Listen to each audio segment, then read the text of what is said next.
Well, what happened? Holy shit. I never thought I'd be this happy about seeing Justin Gaethje win his undeserved title shot, but holy shit was it satisfying to see him beat the brakes off of Paddy. And honestly, this image on screen isn't really doing the fight justice, because this is all I could find. Let me find a more appropriate image. Here we go. Oh man, all that privilege, all that babying, all these easy matchups trying to get Paddy to a title. They even gave him the easiest possible matchup. They cherry-picked Gaethje for him to beat, and he couldn't even beat him. And this got me thinking, imagine if it was a prime Justin Gaethje, because I'm gonna be real. Actually, I didn't even do my fucking intro. What's cooking, guys? Welcome to the channel, blah, blah, blah. Anyway, a prime Justin Gaethje probably would have murdered fucking Paddy. Holy shit. Because I'm going to be real, there's some moments in this fight where you could definitely tell Gaethje's age. He was slowing down in the later rounds a bit. His reaction time looked pretty fucking shit. And yet he still beat the fuck out of Paddy. Holy shit. Gaethje, I'll be honest, there was moments where I was a bit worried because he was not reacting well to some of the little pitter-pat shots that Paddy was landing. And all this got me thinking is Ilya's going to fucking slime Justin Gaethje out in the first round. This was probably the most pointless interim title fight I've ever seen. It really should have been Arman in there. I figured that going in, and I more than think that now. Now, as far as the fight itself, let's talk about it. Yes, I did pick Paddy to win, but that was mainly because, for starters, the age gap was probably, the big deciding factor. Also, I thought Paddy's on a long win streak. He's got more momentum. Gaethje seemed checked out, and also Gaethje's jiu-jitsu shit. So I thought that all these advantages would just be too much for Paddy. Plus, he's big for the division, but turns out none of those things even matter if you don't have fucking head movement. So, yeah. Right from the first round, I thought, no, Gaethje's going to get knocked out by Paddy. Because, Paddy was tagging him in the beginning, which is another thing about Gaethje's reaction time. It looked shit. But then, Gaethje just fucking cracked him with, an overhand, from what I can remember. And Paddy hits the deck. And even on the ground, Paddy was getting bitched around. Gaethje must have remembered he could wrestle. Because, Paddy was getting out wrestled. He was on the bottom sprawl position. Can't remember what it's called. But, all these fucking wrestling classes, and I still can't remember what these positions are called. But yeah, Paddy didn't even come close to getting a submission. Honestly, it got to a point where I'm like, Paddy, bro, just pull guard. Jump for a triangle like he did against Chandler. And honestly, I feel like if he had done that, he might have had a chance of fluking it. And honestly, he tried to do it in the later rounds, but I'm like, brother, you should have done that 3 rounds ago and 4 knockdowns ago. It was too little, too late. And part of the reason is Paddy's just not a good offensive wrestler. He kind of relies on takedowns in the clinch and judo trips and shit like that. He's not good at shooting from the open. That was a concern I had going into the fight. But I figured Justin would probably trip over his own feet or overextend on a shot. And Paddy looked shit on this. Well, yeah, obviously, but Paddy kept throwing these fucking weird spinning elbows. I don't know, I guess he thought it was year of the spinning elbow last year. I guess he tried to cash in on that, but Paddy's boxing as well is so shit. I'll be honest, Gaethje's not the best pure technical boxer. He does have some good hooks and he's got good power. But man, he looked like fucking Canelo Alvarez out there against Paddy. Paddy's boxing is just so fucking shit. He's throwing these awful uppercuts. And honestly, he should be glad he did not get the Ilya fight. If that was Ilya Topuria in there tonight, honestly, he should be fucking kissing Georgina's ass for this fight. If Topuria hadn't been going through a divorce, he would have gotten he'd be in the morgue right now. Let's be real. Topuria would have killed him. Oh my god, I do not want to imagine how bad it would have been. Even Max Holloway, can you imagine what Max Holloway would do to him? My god. Max Holloway's probably got better defensive grappling than Gaethje, and his striking is 1,000 times better. We saw that in their fight. His volume as well is better. His defense, his reaction times. Even Oliveira could probably smoke him. And Arman, do I even need to mention Arman? So yeah, Paddy, you've been protected long enough. I think it's time we feed him for the wolves now. As far as what's next for Paddy, give him Dan Hooker. And honestly, I think there's a good chance Dan Hooker can beat him. Even though Dan Hooker looks shit and slow on the feet, I honestly think there's a chance Dan Hooker can piece up Paddy. And as far as what's next for Gaethje, give him Ilya Topuria on the White House as the main event. I honestly think that's what you do.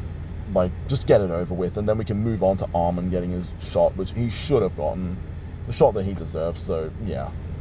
I feel like that's what we do next. But yeah, it felt good seeing Paddy Pimblett getting fraud checked. Yeah, I got my pick wrong, but oh well. I got every other pick on the card right. some of my prelim picks right as well, but yeah, this was actually a pretty fun card. It wasn't as good as I thought it was going to be. No, it didn't quite live up to the hype, but it was a solid card. You know, I watched it with some friends, so it ended up being a fun day. Also, it's like 40 degrees here in Australia right now. It's fucking hot as balls. You can probably hear the aircon from, you know, fucking going over the edge. But anyway, let's talk about the co-main event. Brother, this was a fucking robbery. Like, I understand they were close rounds, but I thought Song clearly won the first 2 rounds. The first round was kind of 50-50 until Song got the takedown. I think that clearly should have swayed the judges for the first round. And then the second round was obviously a Song round, and the third round was an obvious O'Malley round. Like, he was piecing him up pretty badly in the third round. And I think if it was a 5-round fight, he would have won clearly and probably got a decision. Or maybe even got a finish, because, like, Song did drop off pretty badly in that third. But, bro, come on. This is twice in a row O'Malley's been gifted decisions.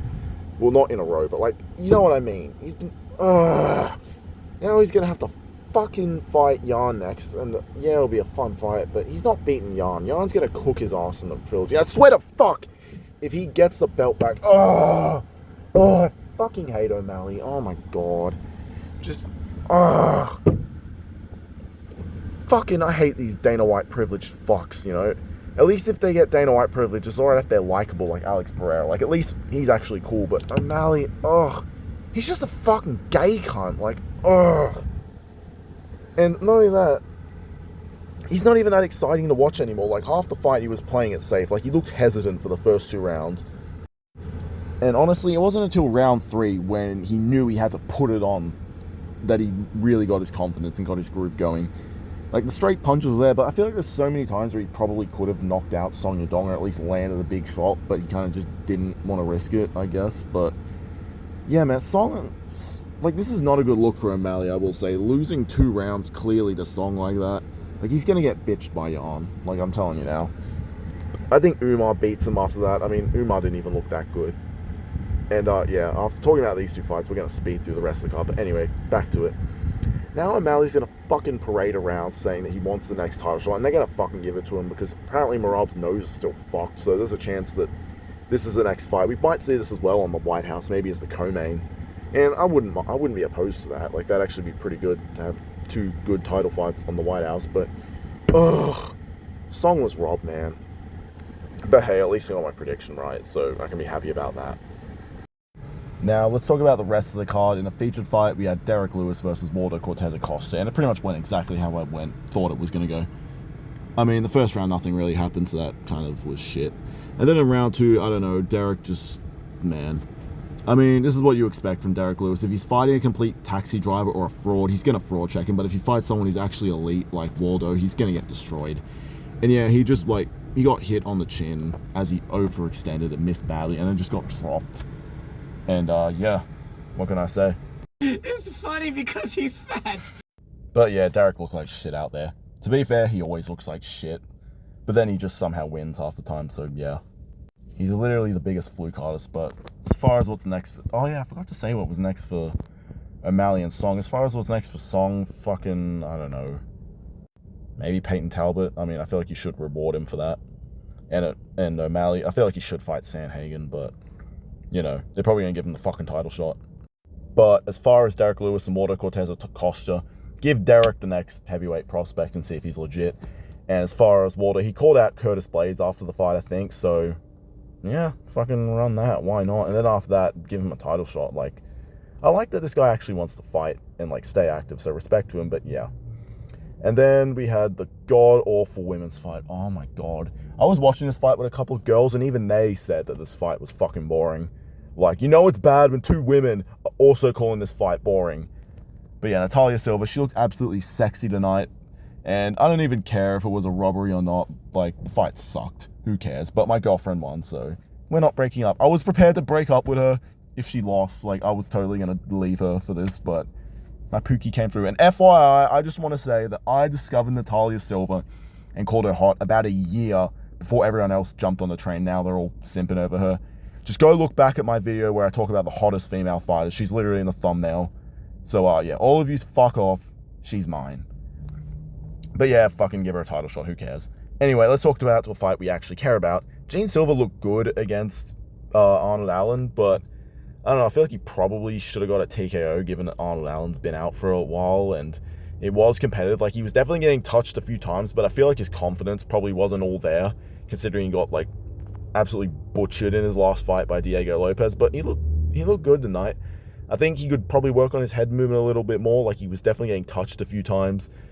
And maybe the taunting nearly cost him a few times, so maybe he could dial it back. But he looked good in this fight. I mean, he's still, yeah. As far as what's next for him, maybe give him like a number one, maybe the loser. Actually, let me look at the rankings real quick. Maybe give him the loser of Lerone Murphy and Movzar. That'd be a good idea. As far as what's next for Arnold Allen, I don't know.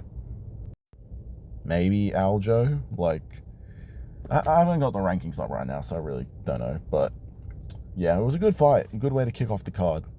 Now let's talk about these prelims real quick. And now with these prelims, Umar beat Figgy. I didn't even watch the prelims, I'm not gonna lie, I was busy doing shit and like sorting shit out. But yeah, Umar beat Figgy. Honestly, I think he's more deserving of the next title shot than O'Malley. I'd rather see that fight at this point. Atiba Gutierrez beat whoever they were fucking giving him by decision. I'll have to go back and watch that. Nikita Krylov KO'd Modestus Bukauskas. Fuck. Charles Johnson, man. I saw that one, man. He let me down, brother. Josh Hockett got a TKO. Like, yeah. And then Ty Miller destroyed Adam Fuggett. Like, yeah, what do you want me to do? There were some pretty good prelims from what I saw. There were some good knockouts, but I didn't actually end up watching any of them. But yeah, this was actually a pretty good card. Good start to the Paramount era. And yeah, I just want to get this video wrapped up. But yeah, that'll do it for today, guys. Please like the video. Please subscribe. # all hail the Marlin Army. And man, I'm pretty satisfied. I'm not going to lie. I never thought I'd be so happy seeing Justin Gaethje lose. I mean, we got to see him get flatlined by Ilia Topuria next, but, you know, it is what it is. It was pretty fun. And as far as what's next, I don't know what the future of the UFC holds, but I do know this. Tai Tuivasa is getting fucking smoked next weekend.